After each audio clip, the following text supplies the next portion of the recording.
بسم الله الرحمن الرحيم ياسين والقرآن الحكيم إنك لمن المرسلين على صراط مستقيم تنزيل العزيز الرحيم لتنذر قوما ما أنذر آباؤهم فهم غافلون لقد حق القول على أكثرهم فهم لا يؤمنون إنا جعلنا في أعناقهم أغلالا فهي إلى الأذقان فهم مقمحون وجعلنا من بين أيديهم سدا ومن خلفهم سدا فأغشيناهم فهم لا يبصرون وسواء عليهم أأنذرتهم أم لم تنذرهم لا يؤمنون إنما تنذر من اتبع الذكر وخشي الرحمن بالغيب فبشره بمغفرة وأجر كريم إنا نحن نحيي الموتى ونكتب ما قدموا وآثارهم وكل شيء أحصيناه في إمام مبين واضرب لهم مثلا أصحاب القرية إذ جاءها المرسلون إذ أرسلنا إليهم اثنين فكذبوهما فعززنا بثالث فقالوا إنا إليكم مرسلون قالوا ما أنتم إلا بشر مثلنا وما أنزل الرحمن من شيء إن أنتم إلا تكذبون قالوا ربنا يعلم إنا إليكم لمرسلون وما علينا إلا البلاغ المبين قالوا إنا تطيرنا بكم لئن لم تنتهوا لنرجمنكم وليمسنكم منا عذاب أليم قالوا طائركم معكم أئن ذكرتم بل أنتم قوم مسرفون وجاء من أقصى المدينة رجل يسعى قال يا قوم اتبعوا المرسلين اتبعوا من لا يسألكم أجرا وهم مهتدون وما لي لا أعبد الذي فطرني وإليه ترجعون أأتخذ من دونه آلهة إن يردني الرحمن بضر لا تغن عني شفاعتهم شيئا ولا ينقذون إني إذا لفي ضلال مبين إني آمنت بربكم فاسمعون قيل ادخل الجنة قال يا ليت قومي يعلمون بما غفر لي ربي وجعلني من المكرمين وما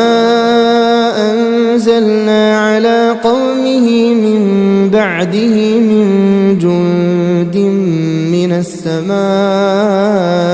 وما كنا منزلين إن كانت إلا صيحة واحدة فإذا هم خامدون يا حسرة على العباد ما يأتيهم من رسول إلا كانوا به يستهزئون ألم يروا كم أهلكنا قبلهم من القرون أنهم إليهم لا يرجعون وإن كل لما جميع لدينا محضرون وآية لهم الأرض الميتة أحييناها وأخرجنا منها حبا فمنه يأكلون وجعلنا فيها جنات من نخيل وأعناب وفجرنا فيها من العيون ليأكلوا من ثمره وما عملته أيديهم أفلا يشكرون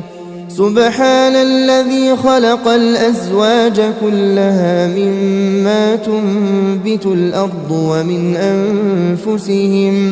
ومن أنفسهم ومما لا يعلمون وآية لهم الليل نسلخ منه النهار فإذا هم مظلمون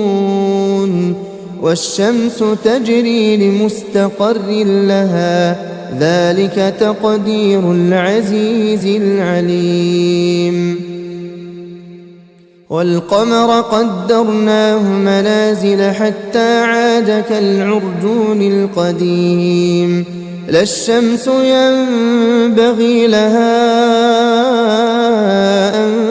تدرك القمر ولا الليل سابق النهار وكل في فلك يسبحون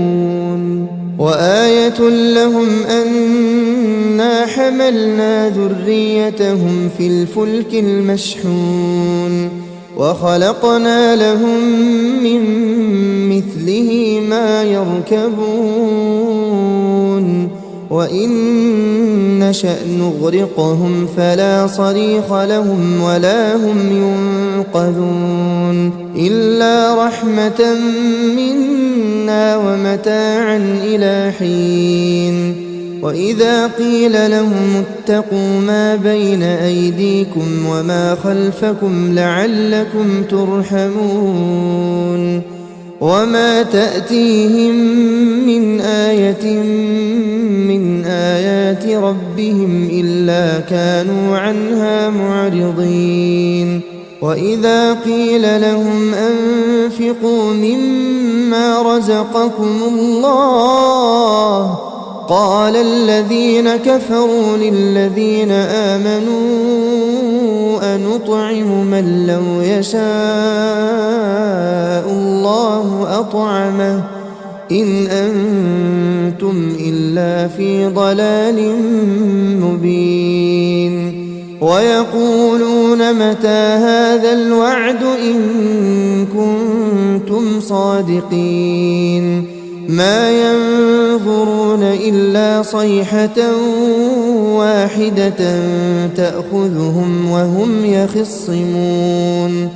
فلا يستطيعون توصية ولا إلى أهلهم يرجعون ونفخ في الصور فإذا هم من الأجداث إلى ربهم ينسلون قالوا يا ويلنا من بعثنا من مرقدنا هذا ما وعد الرحمن وصدق المرسلون إن كانت إلا صيحة واحدة فإذا هم جميع لدينا محضرون فاليوم لا تظلم نفس شيئا ولا تجزون إلا ما كنتم تعملون إن أصحاب الجنة اليوم في شغل فاكهون هم وأزواجهم في ظلال على الأرائك متكئون لهم فيها فاكهة ولهم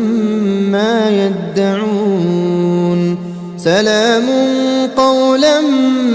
من رب رحيم وامتازوا اليوم أيها المجرمون ألم أعهد إليكم يا بني آدم ألا تعبدوا الشيطان إنه لكم عدو مبين وأن اعبدوني هذا صراط مستقيم ولقد أضل منكم جبلا كثيرا أفلم تكونوا تعقلون هذه جهنم التي كنتم توعدون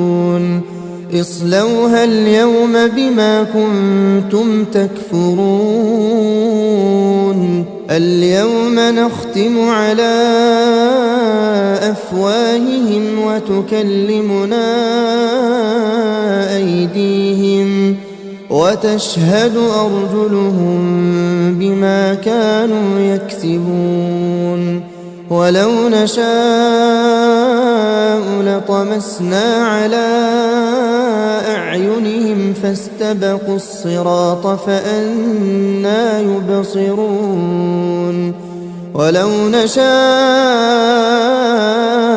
لمسخناهم على مكانتهم فما استطاعوا مضيا ولا يرجعون ومن نعمره ننكسه في الخلق أفلا يعقلون وما علمناه الشعر وما ينبغي له إن هو إلا ذكر وقرآن مبين لينذر من كان حيا ويحق القول على الكافرين أولم يروا أنا خلقنا لهم مما عملت أيدينا أنعاما فهم لها مالكون وذللناها لهم فمنها ركوبهم ومنها يأكلون ولهم فيها منافع ومشارب أفلا يشكرون واتخذوا من دون الله آلهة لعلهم ينصرون لا يستطيعون نصرهم وهم لهم جند محضرون فلا يحزنك قولهم إنا نعلم ما يسرون وما يعلنون أولم ير الإنسان أنا خلقناه من نطفة فإذا هو خصيم مبين وضرب لنا مثلا ونسي خلقه قال من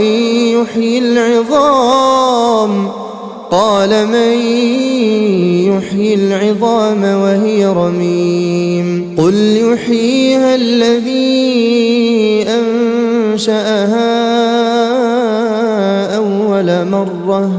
وهو بكل خلق عليم الذي جعل لكم من الشجر الأخضر نارا فإذا أنتم منه توقدون أوليس الذي خلق السماوات والأرض بقادر على أن يخلق مثلهم بلى وهو الخلاق العليم إنما أمره إذا أراد أراد شيئا أن يقول له كن فيكون فسبحان الذي بيده ملكوت كل شيء وإليه ترجعون. بسم الله الرحمن الرحيم. الرحمن علم القرآن خلق الإنسان علمه البيان الشمس والقمر بحسبان والنجم والشجر يسجدان والسماء رفعها ووضع الميزان ألا تطغوا في الميزان وأقيموا الوزن بالقسط ولا تخسروا الميزان والأرض وضعها للأنام فيها فاكهة والنخل ذات الأكمام والحب ذو العصف والريحان فبأي آلاء ربكما تكذبان خلق الإنسان من صلصال كالفخار وخلق الجان من مارج من نار فبأي آلاء ربكما تكذبان رب المشرقين ورب المغربين فبأي آلاء ربكما تكذبان مرج البحرين يلتقيان بينهما برزخ لا يبغيان فبأي آلاء ربكما تكذبان يخرج منهما اللؤلؤ والمرجان فبأي آلاء ربكما تكذبان وله الجوار المنشآت في البحر كالأعلام فبأي آلاء ربكما تكذبان كل من عليها فان ويبقى وجه ربك ذو الجلال والإكرام فبأي آلاء ربكما تكذبان يسأله من في السماوات والأرض كل يوم هو في شأن فبأي آلاء ربكما تكذبان سنفرغ لكم أيها الثقلان فبأي آلاء ربكما تكذبان يا معشر الجن والإنس إن استطعتم أن تنفذوا من أقطار السماوات والأرض فانفذوا لا تنفذون إلا بسلطان فبأي آلاء ربكما تكذبان يرسل عليكما شواظ من نار ونحاس فلا تنتصران فبأي آلاء ربكما تكذبان فإذا انشقت السماء فكانت وردة كالدهان فبأي آلاء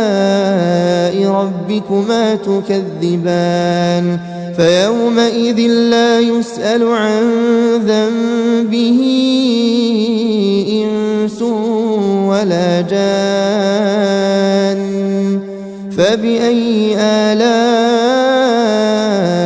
ربكما تكذبان يعرف المجرمون بسيماهم فيؤخذ بالنواصي والأقدام فبأي آلاء ربكما تكذبان هذه جهنم التي يكذب بها المجرمون يطوفون بينها وبين حميم آن فبأي آلاء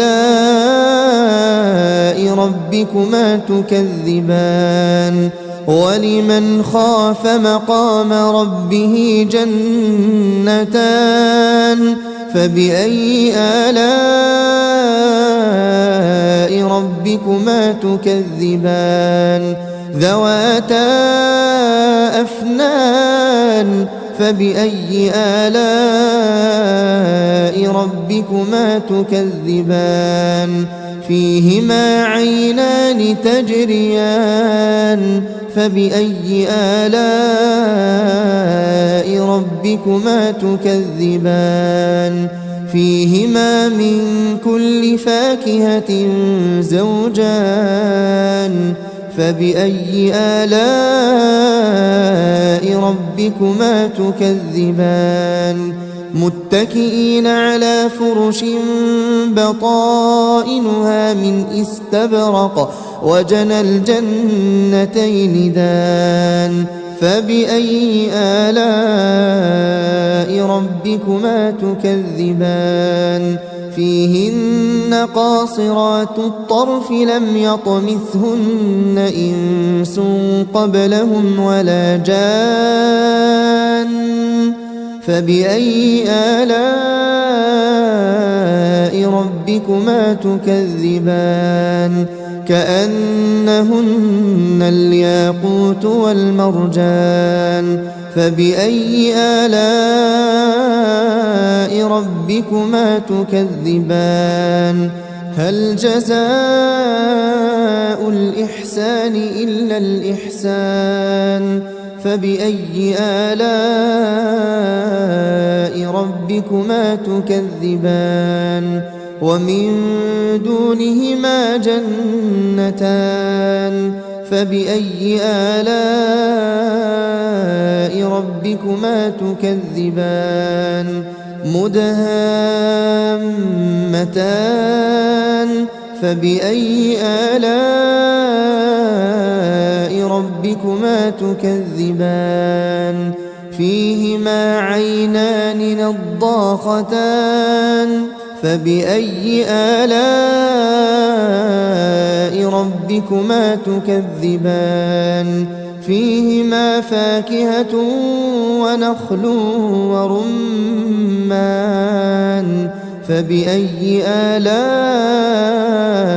ربكما تكذبان فيهن خيرات حسان فبأي آلاء ربكما تكذبان حور مقصورات في الخيام فبأي آلاء ربكما تكذبان لم يطمثهن إنس قبلهم ولا جان فبأي آلاء ربكما تكذبان متكئين على رفرف خضر وعبقري حسان فبأي آلاء ربكما تكذبان تبارك اسم ربك ذي الجلال والإكرام.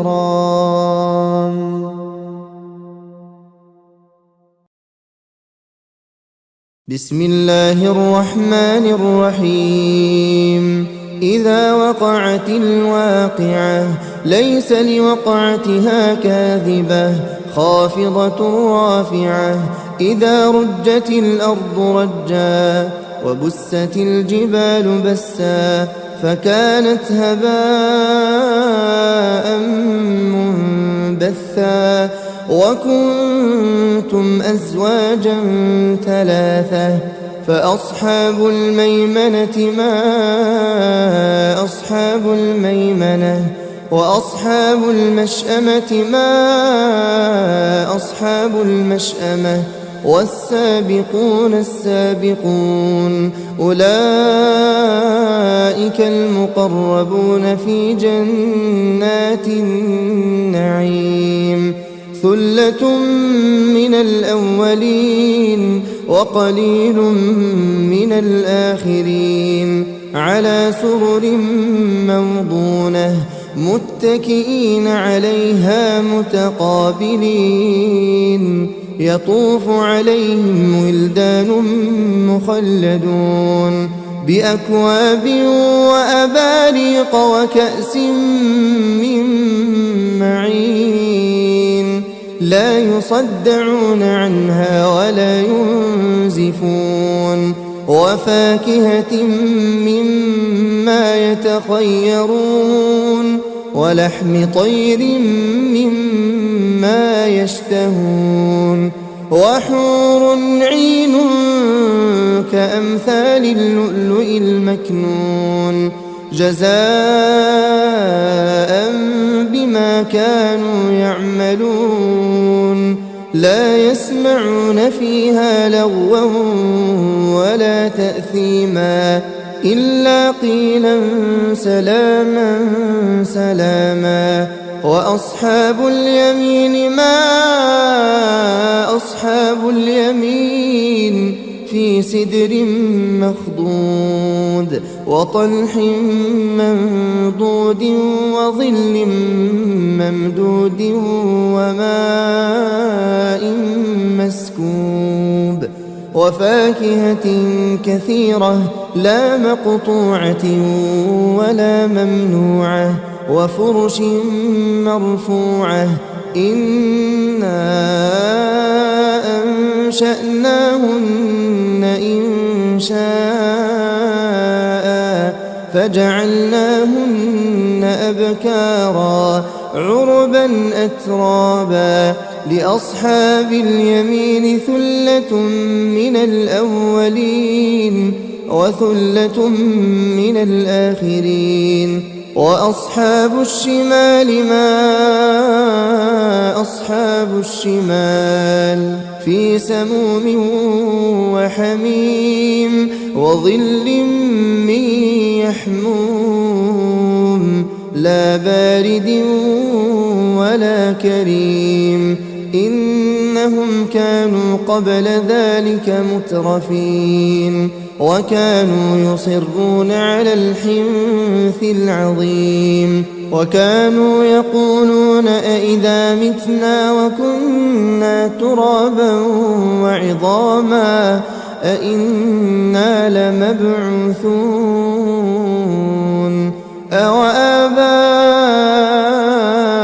الأولون قل إن الأولين والآخرين لمجموعون إلى ميقات يوم معلوم ثم إنكم أيها الضالون المكذبون لآكلون من شجر من زقوم فمالئون منها البطون فشاربون عليه من الحميم فشاربون شرب الهيم هذا نزلهم يوم الدين نحن خلقناكم فلولا تصدقون أفرأيتم ما تمنون أأنتم تخلقونه أم نحن الخالقون نحن قدرنا بينكم الموت وما نحن بمسبوقين على أن نبدل أمثالكم وننشئكم فيما لا تعلمون ولقد علمتم النشأة الأولى فلولا تذكرون أفرأيتم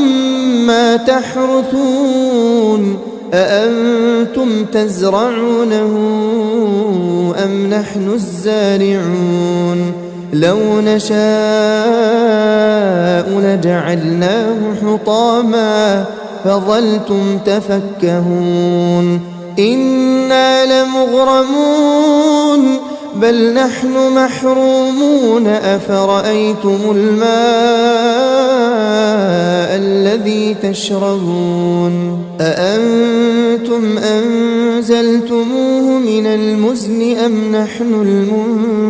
المنزلون لو نشاء جعلناه أجاجا فلولا تشكرون أفرأيتم النار التي تورون أأنتم أنشأتم شجرتها أم نحن المنشئون نحن جعلناها تذكرة ومتاعا للمقوين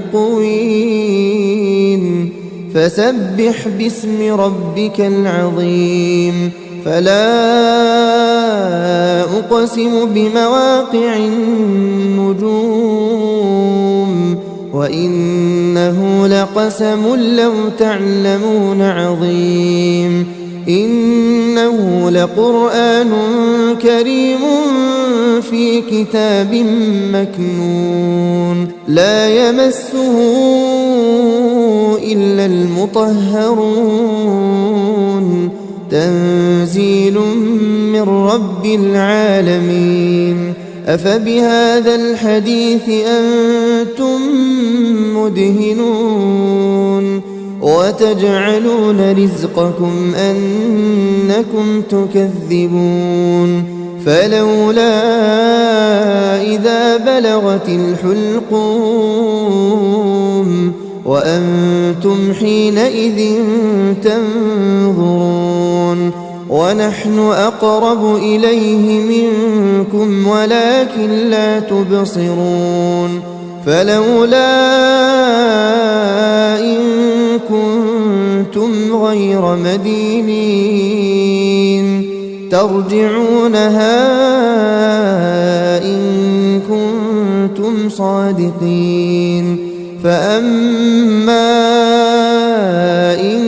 كان من المقربين فروح وريحان وجنة نعيم وأما إن كان من أصحاب اليمين فسلام لك من أصحاب اليمين وأما إن كان من المكذبين الضالين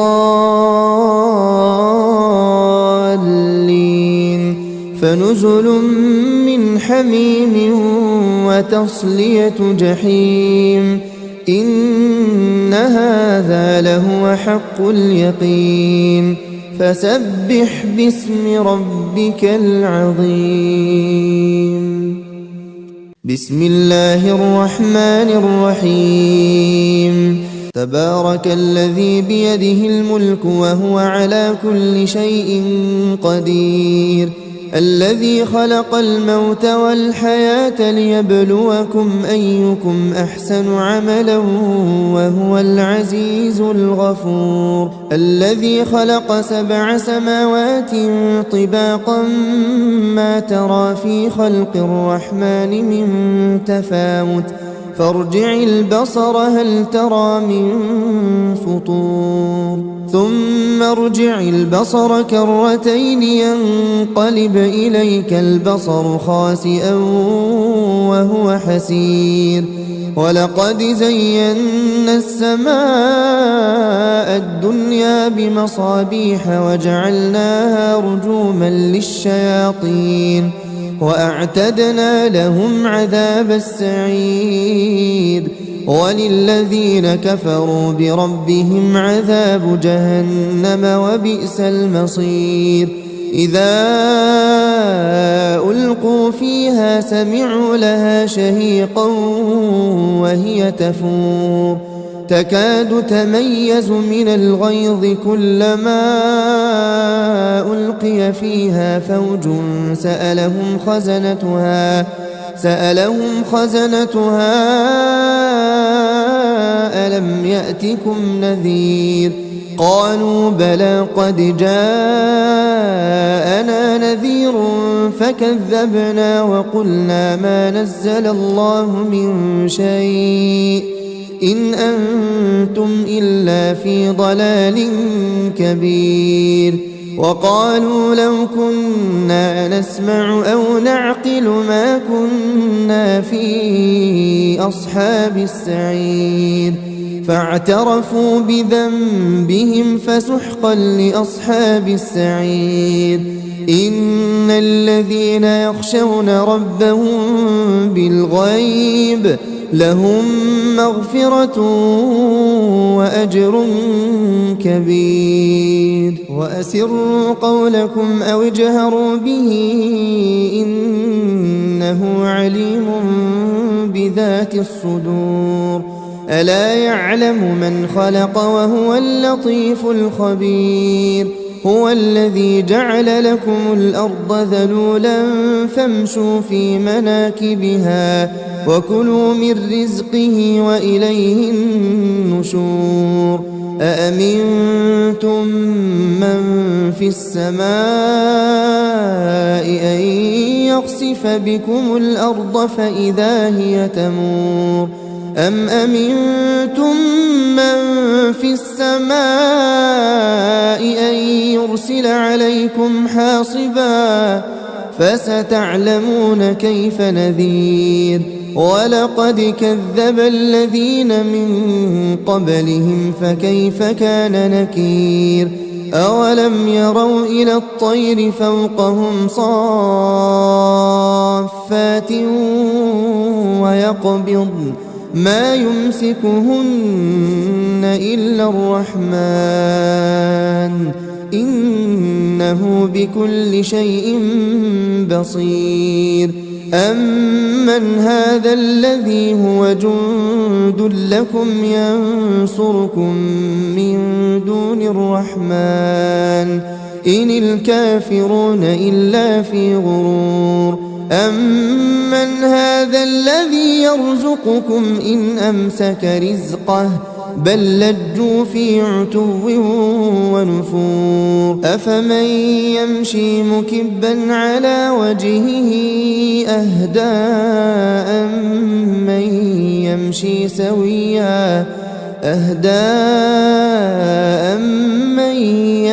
سويا على صراط مستقيم قل هو الذي أنشأكم وجعل لكم السمع والأبصار والأفئدة قليلا ما تشكرون قل هو الذي ذرأكم في الأرض وإليه تحشرون ويقولون متى هذا الوعد إن كنتم صادقين قل إنما العلم عند الله وإنما أنا نذير مبين فلما رأوه زلفة سيئت وجوه الذين كفروا وقيل هذا الذي كنتم به تدعون قل أرأيتم إن أهلكني الله ومن معي أو رحمنا فمن يجير الكافرين من عذاب أليم قل هو الرحمن آمنا به وعليه توكلنا فستعلمون من هو في ضلال مبين قل أرأيتم إن أصبح ماؤكم غورا فمن يأتيكم بماء